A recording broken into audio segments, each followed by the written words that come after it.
We have Detective Chad Buchanan from the Kenosha Police Department. Detective Buchanan is a highly skilled investigator with over 27 years of experience. The last 19 as a detective, with the last 6 of those specializing in financial crimes. His current passion lies in educating the public to prevent fraud victimization.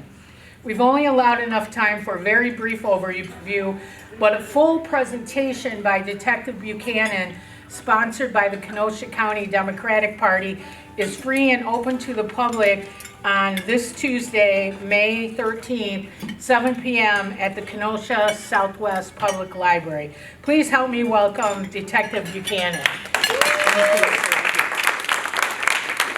All right, good afternoon, everybody. I'm Chad Buchanan. I am a detective with the Kenosha Police Department, and I am 50% of the Kenosha Police Department's fraud unit. And when I was asked to do this presentation, I explained I typically do a presentation. It lasts, and I see some familiar faces out here who have seen my presentation. It usually goes hour, hour and a half, sometimes with lots of questions, 2 hours. So there's a lot of information that I'm not going to get to today. I would encourage you, if you're a member of another organization, to reach out to me. I have my information over on that table. I have some handouts. I also have some extra of these handouts over there as well. So please grab them, they're yours for the taking. So I really knew I had to kind of wing this today. And I'm just really paring this down to just kind of like the essence of what I really want to hit on. Because there is so much fraud out there. My partner and I, we get a case every single day. Every single day, and we realize we can't keep up at this rate. And they're not going to give us more detectives. So the best thing we could do, the best offense is a good defense. So we've been trying to get out over the past year or two, educate people so that they are aware of these scams and frauds, they don't become victims in the first place. So I'm just basically going to go down the checklist that I left at all of your tables. There's 2 handouts there, one being this checklist, so you do not need to commit what I'm about to say to memory. The second one being a step-by-step guide on how to freeze your credit. And that's one of the 2 things I'm going to hit on today that I really want you to take away from this presentation. Please, please, please freeze your credit. Now, a credit freeze, we're going to get into this in the presentation, is very important. Please do it. Encourage your family members, anybody who is an adult in your life, 18 years old, please freeze your credit.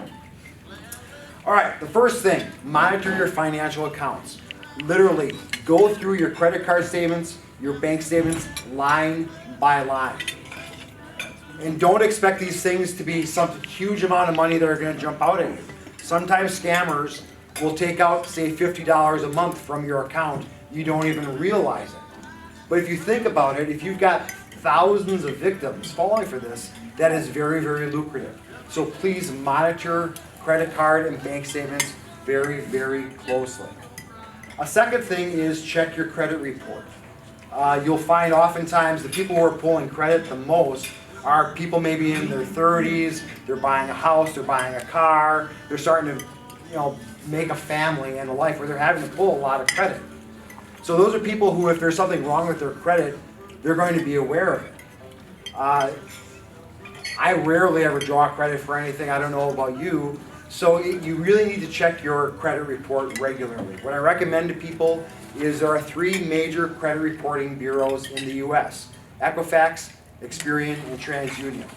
What I recommend that you do is pull a credit report from each of those spaced out throughout the year. So it's May now, pull one from TransUnion. Say in September, pull one from Equifax. And in February, or January, February, pull one from Experian. That way you're able to get it monitored year-round for free. I have the website on there, it's annualcreditreport.com. You're entitled to 1 free credit report per credit reporting bureau per year. So I encourage you to do that because they're essentially all going to have the same information. Freezing your credit. And again, we're just going to keep beating this drum.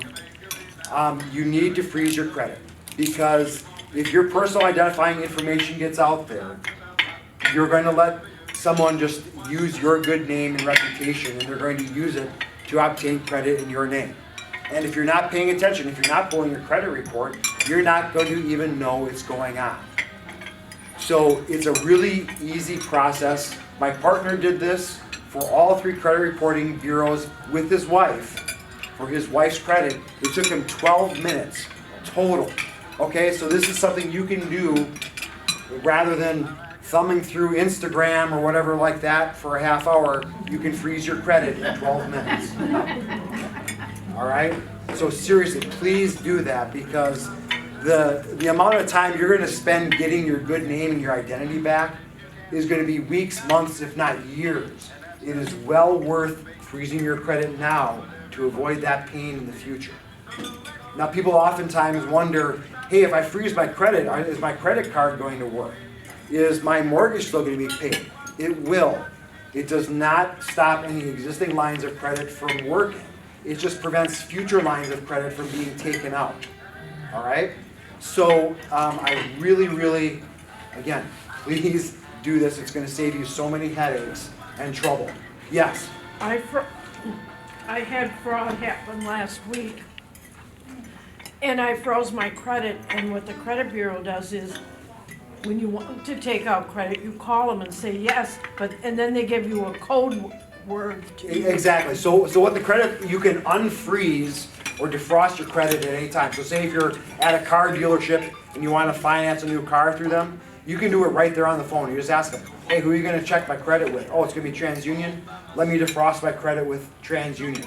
And you can leave it defrosted for a day or two, and it automatically refreezes. All right? The difference between you and the scammer is that you're going to have a PIN, or you're going to have the login information for your account with the credit bureau. So I really encourage you to do that. It's very painless to do. The next thing, safeguard personal information. Personal information is all over the place. Your information is out there whether you like it or not. What I ask people to do is stop sending personal checks through the mail. But if you're going to do it through secure mailbox. All right, and I always get a look. I always get a look at every presentation. I'm not saying you can't pay your bills. Just please don't put it out in the mailbox on your curb and throw up the flag. All right, because we actually literally will have people come through communities and just harvest all the mail out of every mailbox with the flag up, and then they go down to some crappy motel in Illinois, and they just go through, oh, here's a check, all right, and then you basically have given them the keys to your checking account, and they can do whatever you can do in the same manner, except they're going to clean you out as quickly as possible. Invest in a shredder. Or if you don't want to invest in a shredder, pay attention to your community shred days. I know Kenosha has them, Pleasant Prairie has them. Almost every bank and credit union will have a shredder that you can use.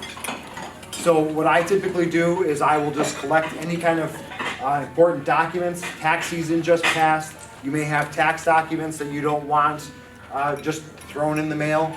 Keep those in a paper grocery bag. When it's starting to get full, take it somewhere and shred it, okay? And the next step, use strong, unique passwords. I told my wife that I do this, and she hates me for it, but I always use her as an example. She uses the same password for every account. Even though I tell her, hey, I reference you at my presentation, she still does it. She just does it to spite me, I think. But please use unique passwords for each account. There's software you can purchase, very inexpensive, that will keep track of your passwords for you. Do it the old-fashioned way, write it down in a book. Google will even suggest strong passwords for you, and it will save it for you.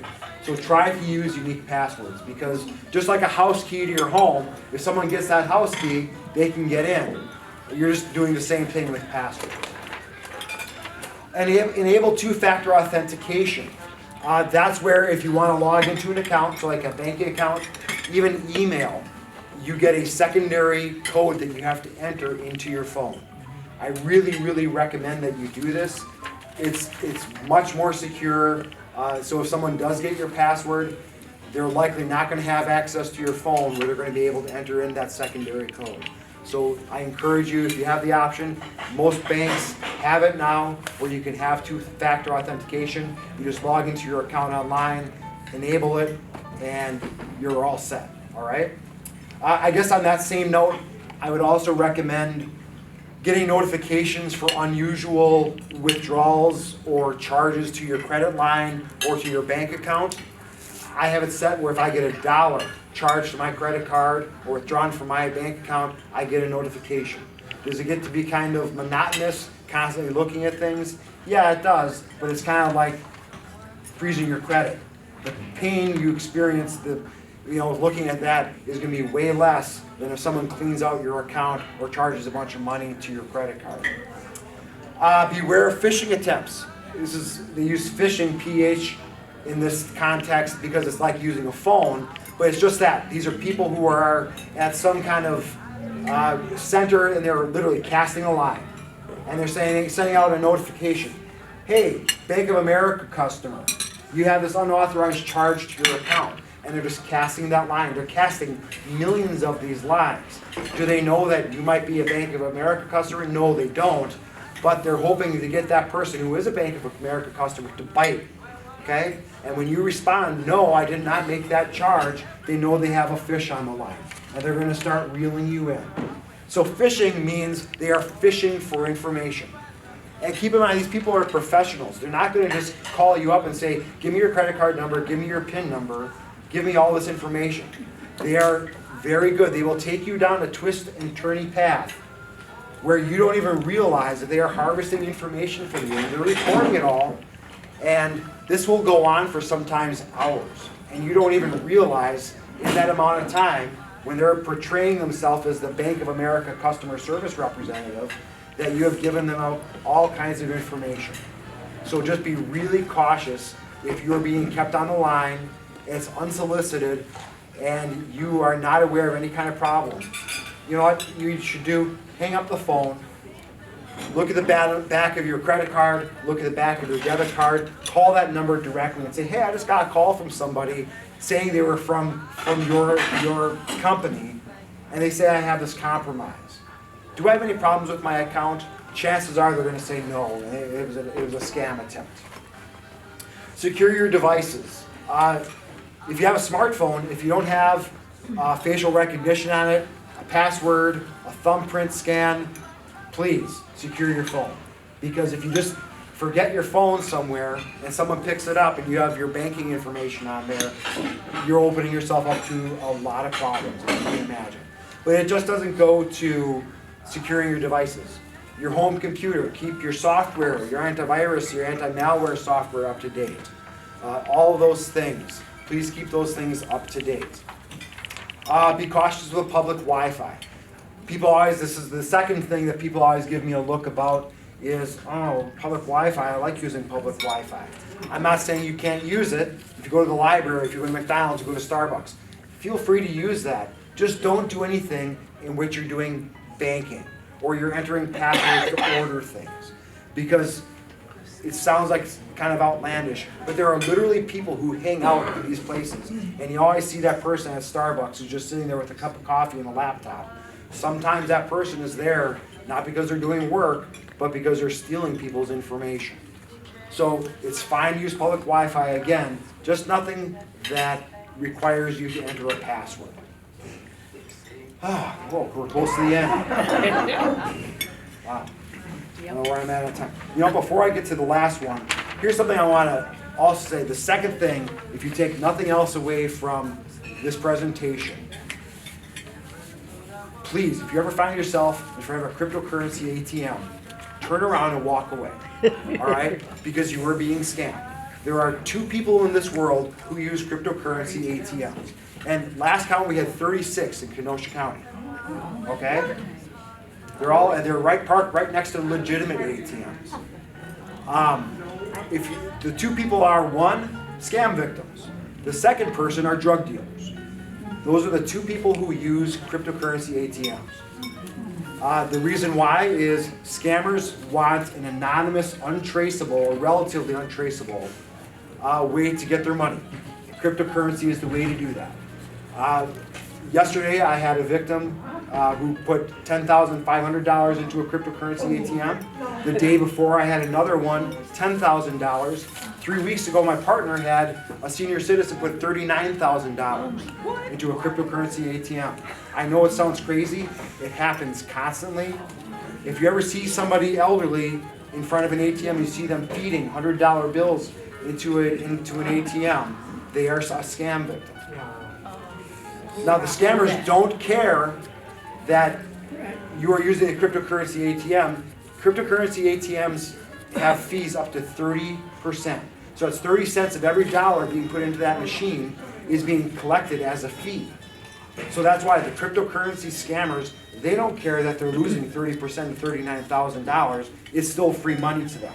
And the drug dealers, well, they can't go to Johnson Bank and say, I'd like to deposit my drug money here today. I have $20,000 in drug money, so they realize that's the cost of doing business. They have to incur a fee. So please, cryptocurrency ATMs are terrible things. We need some legislation created on them to at least, if not outlaw them, limit the amount of money that can be deposited into them. Neighboring states, Minnesota, North Dakota has also done it. They have limited it to $2,000 allowed in a deposit. So my victim who lost $39,000, she could have been saved $37,000 if we had laws like that in Wisconsin. The final thing, report suspicious activity. There are so many new scams going on that even as law enforcement, we can't keep up with them. But even if you haven't lost money, please contact us. Again, my information, my partner's information is right over there. I'm going to leave them. You can snap a photo with your phone. Please let us know, hey, I haven't lost any money, but I'd like you to know this is going on. We like to put these things out over social media so that the public is aware this is going on. So I really, really encourage you to do that. Again, feel free to contact us. We're happy to set up presentations like this. We can meet in the evenings, we can meet on weekends. Again, we just want to get the information out there to try to prevent people from becoming victimized. And I'd really appreciate that. Also, I have some handouts, just basically how to avoid a scam. I'm leaving those behind. Feel free to take them. And a few more of these. Give them to your family members. But thank you very much for your time, and I hope you enjoyed the presentation. Thank you.